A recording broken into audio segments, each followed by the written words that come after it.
Actually, Chip, a little rainy afternoon, right? So That's good. what they said, yeah. This is good? That's good. You need, You're good. any way you want me to put it closer there? Congratulations, you got the pick right in. I told you that. Told you that. I don't know, I'm sure we can find it, but I've been right on these, the NFL and the NCAA championship. I've been pretty right on that. Great game last night, though. You So took who's this. your Super Bowl I prediction? did. Okay. Huh? Who's your Super Bowl prediction? Too early to talk about that. Right? We'll get to that. He in a does minute. head-to-head. Yeah, we don't. I'll get it right once we get there. Yeah, absolutely. Yeah, Who's we your ain't favorite picking NFL this team? early. Who's your favorite NFL team? I don't have one. You know, and the closest one to us was in Lynchburg, Virginia, was the Redskins. But Right. I'm a college guy, man. I love all college sports. That's what I do. I know you guys didn't come here to talk about that, though. I don't know. This is kind of fun, though. It is fun. Just relax, man. Put your feet. We'll order pizza. We'll have a good time. Good. All right, who wants to start this? Seems like it could be a very fast-paced game tomorrow. You never know how it's going to work out, but both teams like to push the ball. You know, I've learned this over the years. When you think it's going to be a fast-paced game, it's going to be a low-scoring game. You think about our two scores. If I told you that we would score 54 points at Notre Dame, you would have flipped it and said that would have had to be the Virginia game. These games are so weird. It's different. On paper, both teams like to get out. Both teams like to run. I could see that, but I don't know. You know, we just obviously, you know, for us, we're just going to stay the course. We're going to try to play our style of basketball, which is trying to get out and run and, you know, obviously to, you know, get into our presses and we can score the basketball. When we score the basketball would be great, you know. Kevin, with all the perimeter options that you have, do you have a specific rotation that you like to keep, or do you go hot hand? No, I think with this group, you go hot hand. You know, we don't necessarily, you know, I know DJ Horn is playing really good basketball, which is great. But on any given night, I feel like Casey can have a great night. I think Jaden Taylor can have a great night. I think those three dudes really can, you know, get hot, you know, on a given night. And then, you know, we're substitute. Michael's doing a really good job of, you know, facilitating. He's not really looking to score the basketball, but it will be one of those three guys who can score the ball for us on the perimeter. I think you've had 6 different guys this season already either lead the team or tie for the team lead in scoring. Have you ever had a team that balanced? I don't know, but it certainly wasn't last year because, you know, those two guys could really score the basketball in 17, and then DJ Burns was sneaking there and be the leading scorer. I don't know that I've had it that way. It's settling in a little bit. You know, I've got a bunch of guys that I said at the beginning of the year I think could happen that all could be, you know, 12 to 15 points a game, and that's what they are. You know, we got 4 guys that I think on any given night can get us 12 to 15 points, and somebody can get hot and get a little bit more. With Baycott obviously being a constant problem for you on both ends of the court, do you look to maybe start Ben Middlebrooks or Diarra tomorrow night to match up against them? Oh, I ain't giving you the Put a game big plan. guy Hey, that's too early. This is going to be played everywhere. I can't tell you who I'm starting. We'll put a lot of different bodies on him. He is playing extremely good basketball. You know, last game, you know, before that, I thought he was playing just okay. They were more going perimeter than anything, and then they committed to getting the ball inside against a really good player in PJ Hall, and he ends up with 16 and 14. I don't think you can play him, Chip, with one guy. You know, we're fortunate on this team that we got 3 guys that we can run at him, but you'll see DJ, you'll see Mo, you'll also see Ben. All of them will guard him. But I ain't telling you who's starting yet. I don't know yet. We got one more day of practice and a shoot around, so depends on who plays well. You know, the matchup problem seems like it could be Harrison Ingram. He's kind of a different kind of guy, 6'7", 220. Just talk about the problem. Yeah, I mean, Harrison is doing a really good job for him. It's more they're actually running a lot of isolation plays for him where he's posting up and, you know, getting to his spot. You know, he's doing a good job. He's a good player. That was a great addition to their program because he can play some 4 and he can play some 3 for those guys. We've seen a little bit of Diarra over the last 2 games since the break, but what's his status as of right now? I know you had mentioned earlier in the season an ankle injury, but where is he at right now from a health standpoint, and could we expect to see him a little bit more maybe tomorrow night? Yeah, you know, if you think about this, Corey, he's back healthy. A lot of our games now will come down to the type of, you know, front line we play against. Boston College, you know, bigger guys. We wanted some guys to be able to switch off. This game when obviously we just play when we play UVA, more perimeter popping, pick and pop guys than anything.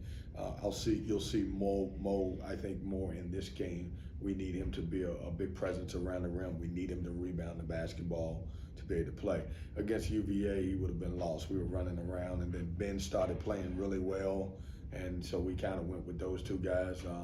But when we get down to it, as MJ Rice learns more of the small forward, I don't want to play him as a fourth guard. I want to be able to play where we can have Mo more strictly at the power forward position, Ben and both DJ strictly at the center as we continue to go along. Casey and DJ obviously have gone through the battles against UNC, and Middlebrooks has played them in a different uniform. Do you talk to the other guys, the newcomers, about what Wednesday night will be like at all? Well, no, I leave it up to those guys. I really do. They, we as coaches, we create all of this. Hey, this is that. Players, man, these guys are, the Duke Carolina players are 25 minutes. I don't know exactly down the road. All these guys compete and play AAU. They know the competition. They travel in the same circles. They hang with the same. They probably even try to talk to the same girls at some point. So they know. I let those guys create that opportunity. We talk about, obviously, I'm more into, hey, scouting. This is what this is about. Obviously a great atmosphere because of who we're playing and where we're playing.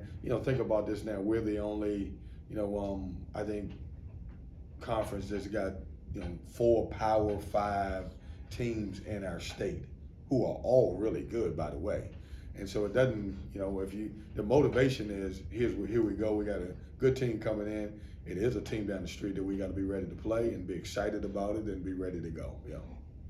I know you kind of mentioned there that you don't need the extra motivation for a game like this. But I mean, this is the first time since I think it was like 72 or 74 that both of you all are, undefeated in ACC play. Mm-hmm.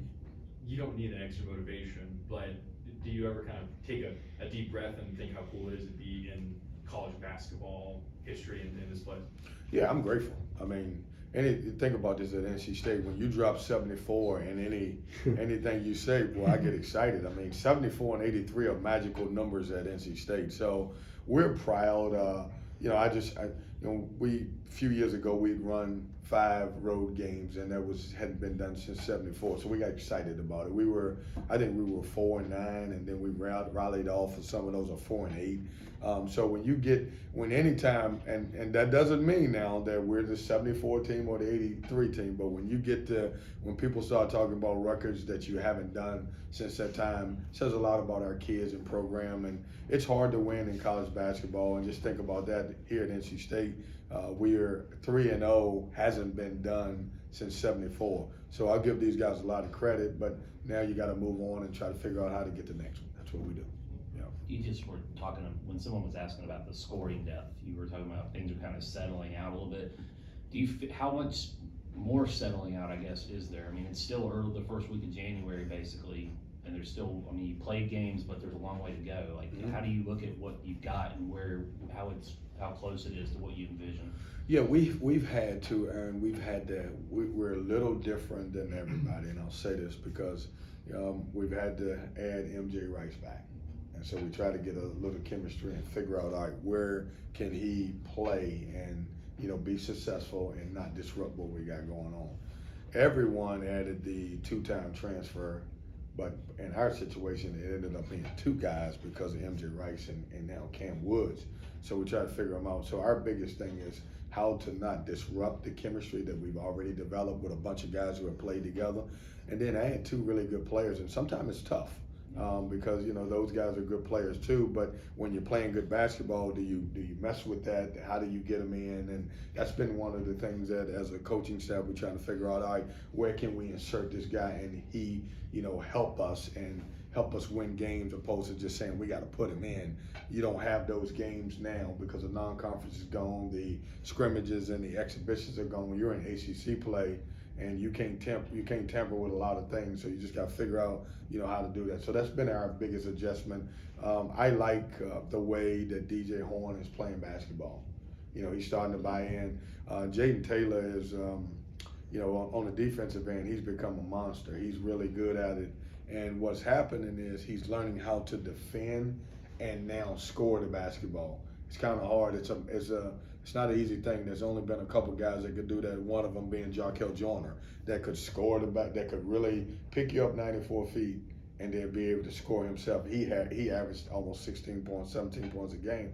Now Jaden Taylor's really figuring out how to do that.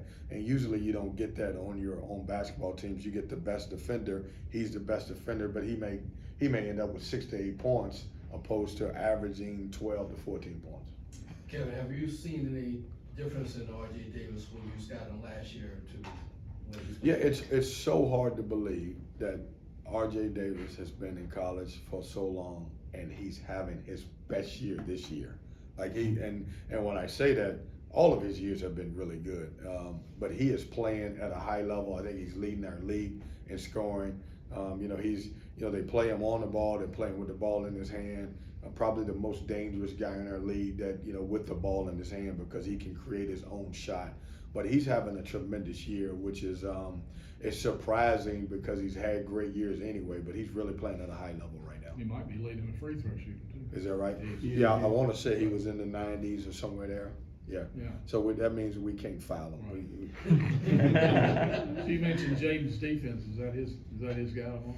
Well, I think the way we play, you're going to see a lot of different people on it. Just like Baycock, we don't, most times initially when we pick you up when we're in a press, you're going to see initial guys, but they're going to be different guys that's on him. And, Casey will have an opportunity. I've been trying to push Casey as, the best defender on our team. And I told him the other day, I'm done saying that because last year I said it and Jarkel was the best defender. This year I said it, now JT, and trying to motivate him a little bit to be the second guy, which he can be, The way you talked about the depth of this team too, it seems like the roles are what's really being established now at this point. How much are you seeing guys really buy into those roles now that the team's having success lately too?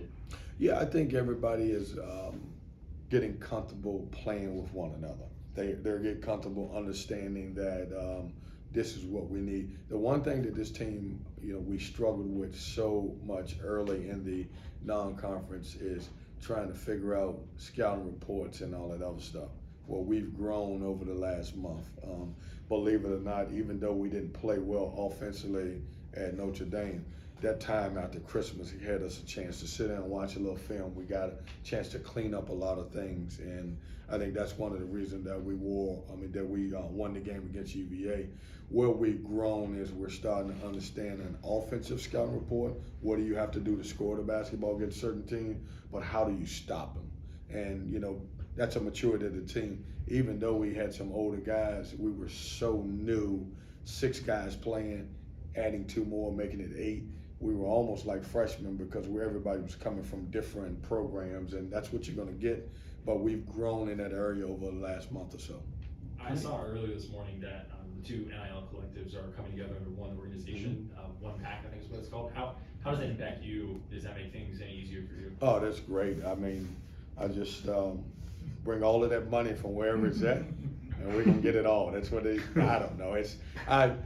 I'm grateful for anyone and everyone that donates to our collective. I have no idea how it will help I should say this, it can only help. I should say that. It's not going to hurt us. And the folks over at the collective, from what I've seen from a distance, have done a really good job for not just our basketball program, but all of our sports. And it's a must-have. It's you got to do it in today's world. And I'm grateful and thank everybody in Woodpack Nation that donates to the collectors. And I'm glad it can't hurt when everybody comes together. The past few games, Michael O'Connell's minutes have gone up. He's got 17 assists. Where have you kind of seen him kind of grow more comfortable now in the offense? Well, he stopped shooting the ball, and I'm not saying that in a negative way. I mean, he started running our team.